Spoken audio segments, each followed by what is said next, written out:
जय माँ काली। आपका हमारे चैनल माँ काली माँ दुर्गा शक्ति संवाद में स्वागत है।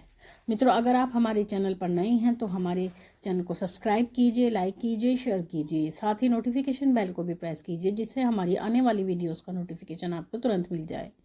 मित्रों, आज का जो विषय है वो विषय ये है कि आंशिक सवारी क्या होती है और पूर्ण सवारी क्या होती है। एक हमारे बच्चे का प्रश्न था जो हमारे सब्सक्राइबर भी हैं, और ये बातें बहुत बच्चों के मन में भी होगी कि आंशिक सवारी किसको कहते हैं और पूर्ण सवारी किसको कहा जाता है। यानी किस तरह से सवारी पूर्ण कहलाती है और किस तरह से सवारी आंशिक कहलाती है। देखिए, सवारी जिन बच्चों को आती है, सवारी एक ऐसा प्रश्न है, एक ऐसी पहेली है जिसका हल और कोई नहीं कर सकता। इसका हल वही कर सकता है जो इसका अच्छा ज्ञान रखता हो, और ये जो ज्ञान है आपको किसी पुराण में नहीं मिलेगा, किसी वेद में नहीं मिलेगा, ना ही किसी किताब में मिलेगा। ये ज्ञान होता है अनुभव के द्वारा।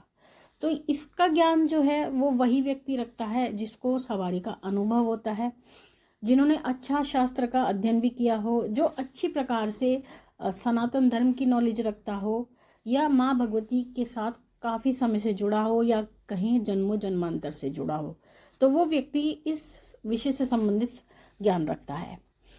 अब ये बात आती है, कुछ बच्चे ये कहते हैं कि हमें सवारी आती है। वो सवारी किसको मानते हैं, इसमें वो भ्रम की स्थिति में रहते हैं। सवारी का अर्थ होता है किसी ऊर्जा का, किसी शक्ति का आपके शरीर में प्रवेश करना। तो ऐसी परिस्थिति में जब तक कोई ऊर्जा आपके शरीर में प्रवेश नहीं करेगी तो वो सवारी नहीं कहलाएगी। सवारी प्रेत की भी होती है और सवारी देवता की भी होती है।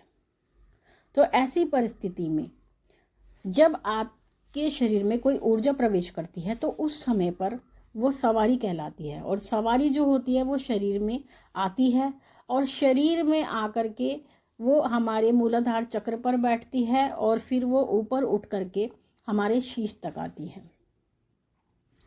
जब वो शीश पर आती है तो जब तक वो चक्रों पर स्थिर नहीं होती तब तक व्यक्ति का शरीर हिलता है, घूमता है।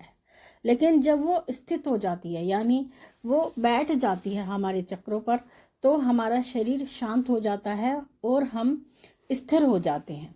उससे पहले अस्थिर रहते हैं, यानी उस समय पर हम अपने हाथ पैर फेंक रहे होते हैं, कुछ बच्चे सर घुमा रहे होते हैं, कुछ लोग चिल्लाते हैं, मतलब और कुछ तो अलग ही तरह का कुछ करते हैं, जो भी करते हैं। तो जब वो इस तरह की प्रक्रिया करते हैं तो वो उस समय की प्रक्रिया होती है जब वो शक्ति मूलाधार चक्र पर बैठ रही होती है। उसके बाद में जब वो बैठ जाती है तो आप जो हैं स्थिर हो जाते हैं। तो जब सवारी आपके शरीर में प्रवेश करती है, आप हिलते हैं, आप डुलते हैं, आप हाथ पैर मारते हैं, आपको चक्कर जैसा आता है, आपको ठंड लगता है, आपको कपकपी होती है, आपको ऐसा लगता है कि कुछ हमारे शरीर में गोल गोल घूम रहा है। लेकिन जो गोल गोल घूमता है वो गोल गोल आपके शरीर में घूमता हुआ महसूस होता है, और उसके बाद में वो चीज़ खुलकर नहीं आती। यानी जो ऊर्जा होती है वो आपके शरीर में कपकपाहट तो महसूस होती है आपको, यानी कंपन तो वो आपके शरीर में करती है, लेकिन वो खुल के नहीं आती। आपको हल्का फुल्का चक्कर आता है, आपके हाथ पैर हिलते हैं, आपको लगता है कि मुझे हाथ पैर चलाने चाहिए, लेकिन आप उस हाथ पैर को नहीं चलाते हैं। आपको लगता है कि मुझे शीश घुमाना चाहिए अपना, आप उस शीश को नहीं घुमाते हैं, या घुमाते हैं तो हल्का थोड़ा बहुत हिला करके रह जाते हैं। और दूसरी बात, जो ऊर्जा आपके शरीर में आ रही है वो ऊर्जा जब तक वचन नहीं करती, वचन का अर्थ है वो जयकारे नहीं लगाती, वो पूछा नहीं देती, या आपसे बात नहीं करती, आपकी किसी भी बात का उत्तर नहीं देती, मौन रहती है, बोलती नहीं है, तब तक वो आंशिक सवारी कहलाती है।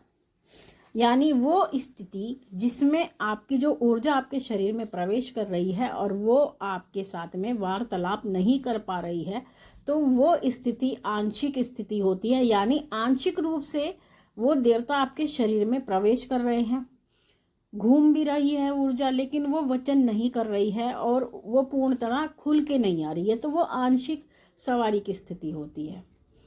और जब ऊर्जा आपके शरीर में प्रवेश करती है, आपके मूलाधार चक्र पर बैठती है, उसके बाद आप जो भी प्रतिक्रिया करते हैं उसको लेकर के, कुछ लोग प्रतिक्रिया करते हैं, जिनकी सवारियां अनियंत्रित होती हैं वो प्रतिक्रिया करते हैं, लेकिन कुछ सवारियां ऐसी होती हैं जो नियंत्रित हो चुकी होती हैं, जिसमें व्यक्ति इस बात का भी भ्रम करने लगता है कि पहले मेरी सवारी सर घुमा करके आती थी, पूरी प्रचंडता से आती थी, मैं तब बहुत ज़्यादा खेलता था, लेकिन अब मैं ऐसी स्थिति में नहीं हूँ, अब मैं ज़्यादा खेल नहीं रहा हूँ, मैं ज़्यादा घूम नहीं रहा हूँ, तो मेरी सवारी रुक गई है, कम आ रही है, बंद गई है। इस तरह की बातें बहुत मन में आती हैं।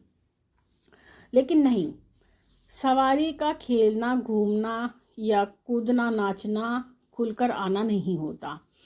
सवारी का जो वास्तविक स्थिति होती है, खुलकर आने की जो स्थिति होती है, वो ये होती है कि जो सवारी आपसे वचन करती है, अगर वो वचन सत्य हो जाता है, भले ही वो खुल के ना आए, भले ही वो खेल के ना आए, अगर बैठे बैठे सवारी आ जाती है, यानी उबासियों से भी सवारी आ जाती है, और वो वचन सत्य हो जाते हैं, तो आपको मान लेना चाहिए कि आपको पूर्ण सवारी है और आपकी सवारी नियंत्रित हो चुकी है, यानी वो खेल नहीं रही है।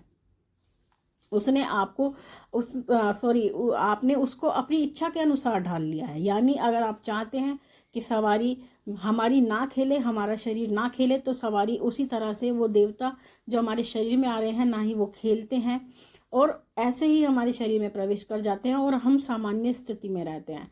तो ये स्थिति हमारी नियंत्रित सवारी की स्थिति होती है। और जब सवारी नियंत्रित स्थिति में आती है और वचन करती है, वचन सत्य भी होते हैं, समस्याओं का समाधान भी करती हैं, पूछा भी देती है, तो वो सवारी कह सकते हैं पूर्ण सवारी है, उसको पूर्ण सवारी कहा जाता है। तो ये पूर्ण सवारी होती है। आंशिक वो होती है जिसमें सवारी वचन नहीं करती, केवल सवारी के लक्षण मात्र होते हैं और वो सवारी खुलती नहीं है, वचन नहीं करती है, तो वो आंशिक कहलाती है। और पूर्ण रूप से वचन करती है, वचन सत्य करती है, भले खेले ना, भले ही कोई प्रतिक्रिया ना करे, तो वो पूर्ण सवारी कहलाती है। तो ये अंतर आंशिक और पूर्ण सवारी में होता है। और दूसरी बात, जब तक सवारी के वचन सत्य नहीं होते, कुछ बच्चों का ये भी प्रश्न होता है कि माँ सवारी आती है, वचन करती है, लेकिन वचन झूठे पड़ते हैं। तो इसका क्या कारण है? वचन आपके झूठे पड़ते हैं, उसका कारण होता है नियमों का पालन ना करना। अगर आप कुछ ऐसा काम करते हैं जो नियमों के विरुद्ध है, तो आपकी सवारी झूठे वचन करने लगेगी। या आप कोई ऐसा कार्य करते हैं जो आपके सवारी वाले देवता हैं उनकी इच्छा के विरुद्ध होता है, तब सवारी गलत वचन करने लगती है। आप अशुद्ध भोजन कर लेते हैं, तब सवारी गलत वचन करने लगती हैं। तो बहुत सारे कारण होते हैं जिस कारण से वचन झूठे पड़ते हैं। तो उसके लिए एक अलग से विस्तार से वीडियो बनाई जाएगी, जिसमें आपको विस्तार पूर्वक समझाया जाएगा कि सवारी कब हमारे झूठे वचन कर देती है, झूठे मतलब वाक्य बोल देती है, किस परिस्थिति में बोलती है, और क्या ये किसी का किया कराया होता है या हमारी ही त्रुटि है। तो इस विषय पर हम आपसे विस्तार से चर्चा करेंगे, लेकिन वो अगली वीडियो में करेंगे। ये वीडियो बहुत ज़्यादा लंबा हो जाएगा। तो मित्रों, ये थी जानकारी आप सभी के लिए। माँ भगवती से यही प्रार्थना करते हैं कि वो आपके भंडारे भरती रहे, आपकी सभी मनोकामनाओं को पूर्ण करती रहे, आप पे अपना पूर्ण आशीर्वाद बना के रखे। आपसे फिर मिलेंगे अपनी अगली वीडियो में। तब तक के लिए जय महाकाली, जय महाकाल।